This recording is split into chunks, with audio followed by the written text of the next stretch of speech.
શહેરમાં અકસ્માતની ઘટનાઓને અટકાવવા અને પર્યાવરણની જાળવણીના ભાગરૂપે સુરત મહાનગરપાલિકા દ્વારા આજથી શહેરના રસ્તાઓ પર 50 જેટલી ઇલેક્ટ્રિક બસો દોડાવવાની શરૂઆત કરવામાં આવી છે. અદ્યતન ટેકનોલોજી અને સુવિધા સાથેની એક બસની કિંમત 1.68 કરોડ રૂપિયાની છે, જે બસમાં આગળ અને પાછળ બંને બાજુએ સીસીટીવી કેમેરા લગાડવામાં આવ્યા છે. ઉપરાંત બસમાં કેટલા મુસાફરોની સંખ્યા છે તેના પર નજર રાખવા માટે 360 ડિગ્રી સુધીના કેમેરા પણ ઉપલબ્ધ કરવામાં આવ્યા છે. આ સાથે અન્ય સુવિધાઓને પણ બસમાં સમાવેશ કરાયો છે, જેમાં 35 જેટલી બસ ઓએનજીસીથી સરથાણા અને 15 જેટલી બસો ઉધનાથી સચિન રૂટ પર દોડાવવા માટેની જાહેરાત કરવામાં આવી છે. એક રીતે સુરત મહાનગરપાલિકા દ્વારા શહેરમાં ટ્રાન્સપોર્ટેશનની સુવિધામાં અદ્યતન ટેકનોલોજીનો ઉપયોગ કરવામાં આવ્યો છે. નમસ્કાર, સોમનાથ મરાઠે, પરિવહન ચેરમેન, સુરત મહાનગરપાલિકા.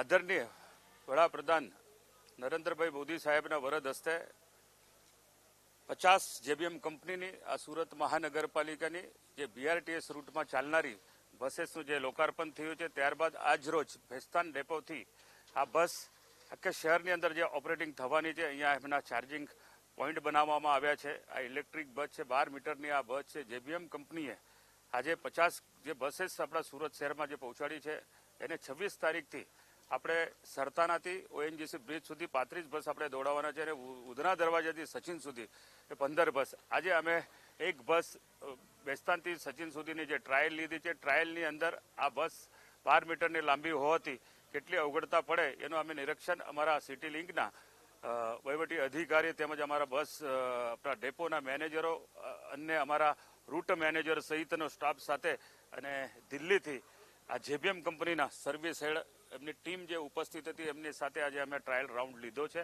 2 દિવસની અંદર આ શહેરમાં આ બસ રાબેતા મુજબ કાર્યરત થઈ જશે. Mustafa Sonasad, manager operations, Surat city link limited.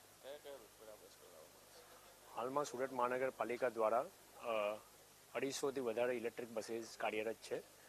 આ 50 બડ એડ થવાથી લગભગ 300 જેટલી ઇલેક્ટ્રિક બसेस કાર્યરત રહેશે.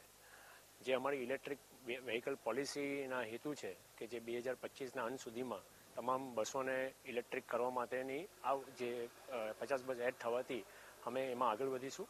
અને આ જે બસો છે એ બીઆરટીએસ પેસેન્જરના લોડ આધારે અમે લોકોએ 2 રૂટ એના આઈડેન્ટિફાઈ કર્યા છે. જે પહેલો રૂટ છે એ રૂટ નંબર 11 ઉધનાથી સચિનમાં 15 બસ અને રૂટ નંબર 12 ઓએનજીસીથી સરથાણીમાં 35 બસો કાર્યરત કરવામાં આવશે. મારું નામ રોનક દેસાઈ, હું depot manager, Surat city link limited. આ બસમાં આપણે જે રીતે જોવામાં આવ્યું, ઘણી પ્રકારની સેફટી ફેસિલિટી સાથે છે, જેવી કે અંદર કેમેરા છે, ઇનબિલ્ટ ફાયર સેફટી ઇક્વિપમેન્ટ્સ ઘણા છે, પેસેન્જર કાઉન્ટિંગ સિસ્ટમ છે, ઘણા બધા ટેકનિકલ ફીચર્સથી આ ફૂલ બિલ્ટ બસીસ છે. ફૂલ્લી પ્યોર ઇલેક્ટ્રિક વેહિકલ છે, જેવા કે એક આપણે ડેસ્ક કેમેરા થઈ ગયા, ઇન્ટરનલ કેમેરા થઈ ગયા, જેનાથી પેસેન્જર પર આપણે ધ્યાન રાખી શકાય. એક રિયર કેમેરા થઈ ગયો, જેનાથી આપણે રિયર્સ મૂવમેન્ટમાં ઘણો ફાયદો પડી રહે. એ પ્રકારની fully built pure electric vehicle છે.